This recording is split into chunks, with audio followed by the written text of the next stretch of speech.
Bonjour à tous, bienvenue sur Magic Noob, la chaîne YouTube de Magic, faite par des débutants pour des débutants. Je suis Noob, Et moi, je suis Boone. et aujourd'hui nous allons encore vous faire des ouvertures de boosters, les Dragons de Tarkir.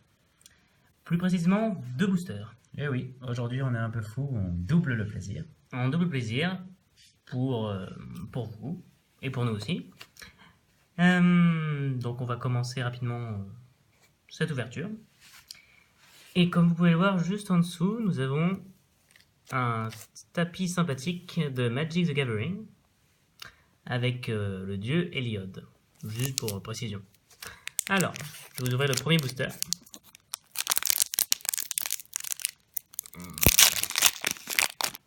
Hop là. Hop. Alors, aujourd'hui, nous avons quoi? La ruée de troupeaux d'élan pour 5, dont 2 forêts. Une créature qui est redoutable à chaque fois que la ruée de troupeaux d'élan attaque. Si les créatures que vous contrôlez ont une force totale supérieure ou égale à 8, les créatures que vous contrôliez acquièrent le pétillement jusqu'à la fin du tour. 5-5. Bourrin. On voit que le texte d'ambiance parle des Atarkas. Il s'agit d'un des clans dans les dragons de Tarkir.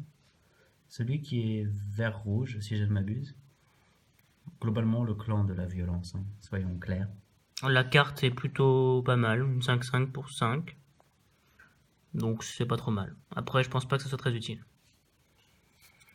Secousse d'impact, un enchantement rouge pour 2. À chaque fois qu'une créature arrive sur le champ de bataille sous votre contrôle, les secousses d'impact infligent une blessure à chaque adversaire. Pour le multi, c'est plutôt sympa.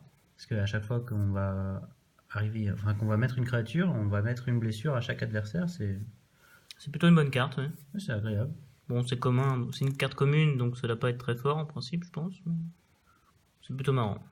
Bon, un gobelin titubant, comme la dernière fois. Ouais, on l'a déjà eu celui-là. Quand le gobelin titubant meurt, une créature ciblée qu'un adversaire contrôle gagne -1/-1 jusqu'à la fin du tour. Carte classique. Aspirante de Colagan, une créature rouge, humain et guerrier pour 2. À chaque fois que l'aspirante de Colagan devient bloquée par une créature, l'aspirante de Colagan inflige une blessure à cette créature.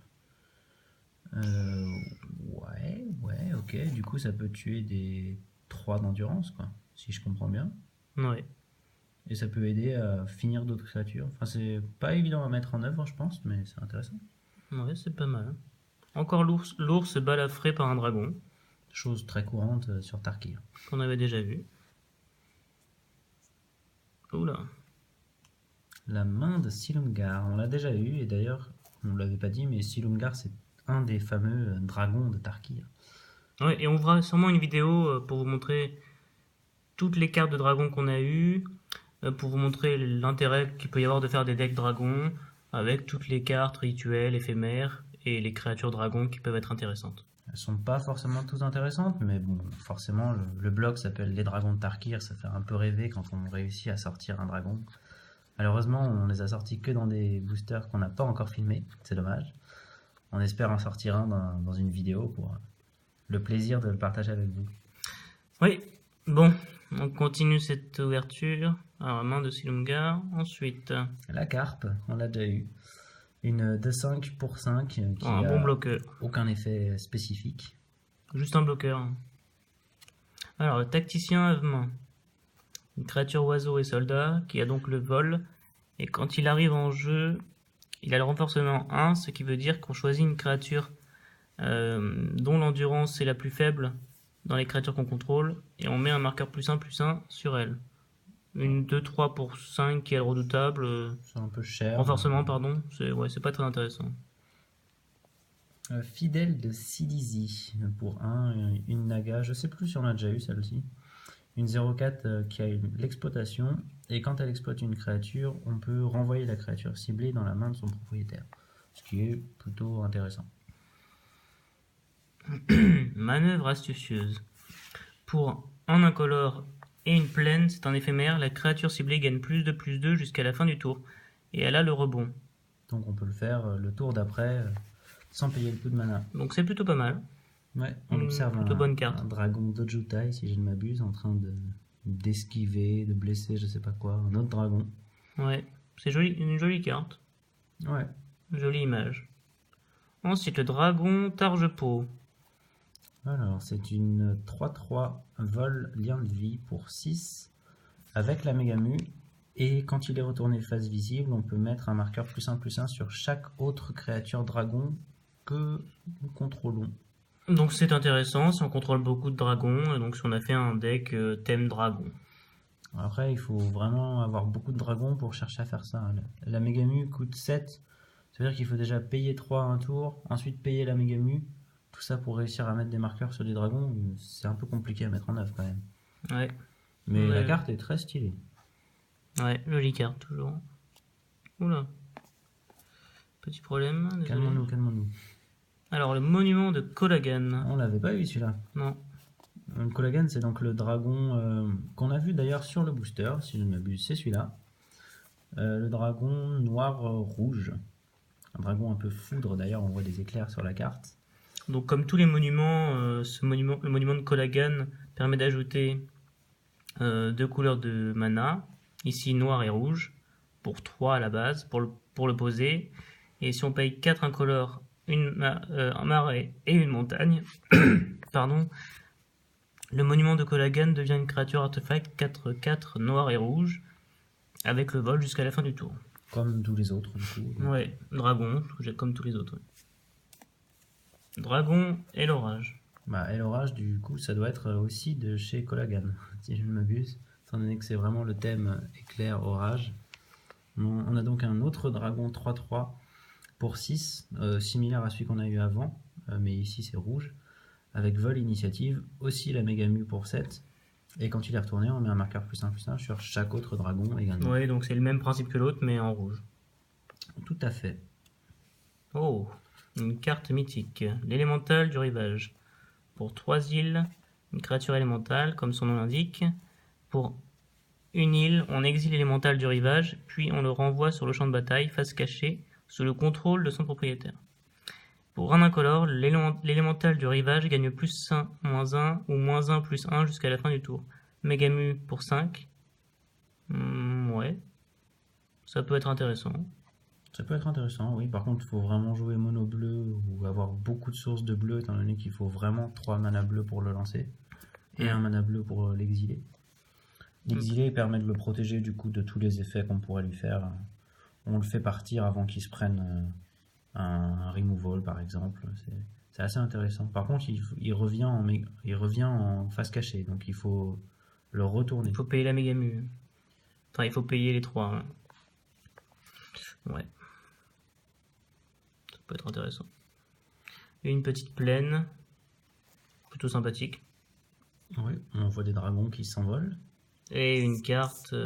Rejoignez la conversation sur Facebook. Je pense que la conversation est terminée depuis. Depuis le temps, oui. En fait, c'était un token. Une carte de mue. Ouais, donc c'est pour les cartes. Par exemple, comme l'élémental. Quand on le met face cachée, on met un petit token. Même si en l'occurrence, quand on le fait suite à la capacité d'exil qu'on voit ici, il n'y a pas vraiment de mystère puisqu'on sait que c'est lui qui est en mue. Donc il n'y a pas vraiment besoin de ce marqueur mue pour aller le cacher. Mais bon, passons sur ce détail et continuons avec le deuxième booster.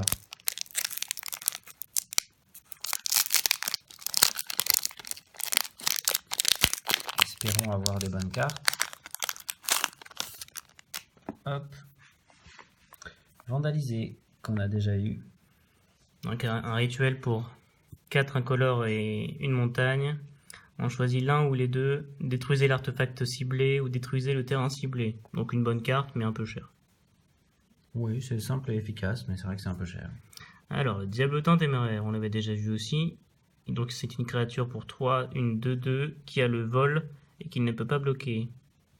Avec la précipitation, on peut lancer ce sort pour son coup de précipitation. Si on le fait ainsi, il acquiert la célérité et il est renvoyé dans la main de son propriétaire depuis le champ de bataille au début de la prochaine étape de fin.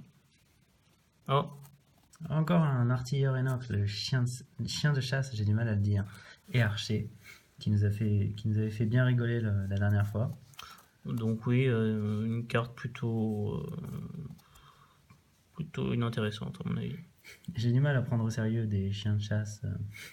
Ouais, qui sont marchés en même temps. Ouais, j'arrive pas, mais c'est Ouais. très personnel. Carte peu intéressante. Filet de soie d'araignée, ça on n'a jamais eu, je pense. Pour 0, la créature équipée gagne plus 0, plus 2 et à la portée. C'est bien contre les dragons. Et contre tout ce qui vole, de manière générale, ouais, c'est Équipement plutôt 2 intéressant. pour 2. Ouais, c'est pas mal. Donc c'est un équipement qui coûte 2 au final. Ouais, puis on le pose un peu quand on veut, et coûte 0. C'est plutôt pas On mal. attend le bon moment, ouais, c'est pas mal. Berserker endurci, qu'on a déjà vu aussi. À chaque fois qu'il attaque, le prochain sort que vous lancez ce tour-ci coûte 1 de moins à lancer. Très bien. Plutôt bien, oui. Il est pas très cher, une 3-2 pour 3, c'est pas mal. Pas l'air sympathique, mais bon. Contrainte. Ah, une carte très connue qu'on avait déjà eue, il me semble, qui représente ici Colagan en train de révéler la main de son adversaire et lui faire défausser une carte, concrètement. Ouais. Mais c'est toujours une carte très très intéressante, Et très utile. Très utile, ouais.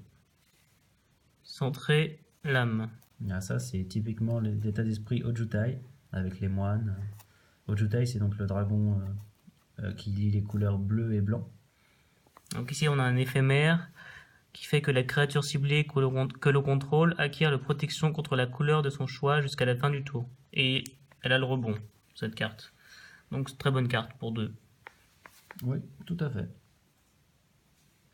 Anticipation. On a déjà eu un éphémère bleu pour 2 qui permet de regarder les 3 cartes du dessus de notre bibliothèque, de mettre l'une dans la main et le reste au-dessous de la bibliothèque dans l'ordre de notre choix. Intéressant. Très classique et réédité plusieurs fois, mais toujours une aussi bonne carte et l'illustration est sympa. Ouais. Ravitaillement qu'on a déjà eu plusieurs fois aussi. Pour 6, on gagne 6 points de vie et on pioche une carte. Carte plutôt sympathique. C'est le genre de carte, comme c'est un éphémère, que si notre adversaire n'a rien fait d'intéressant, à la fin de son tour on le lance, on craque ses 6 de mana, on gagne 6 points de vie, on pioche une carte et on commence son tour. Et ça permet de relancer le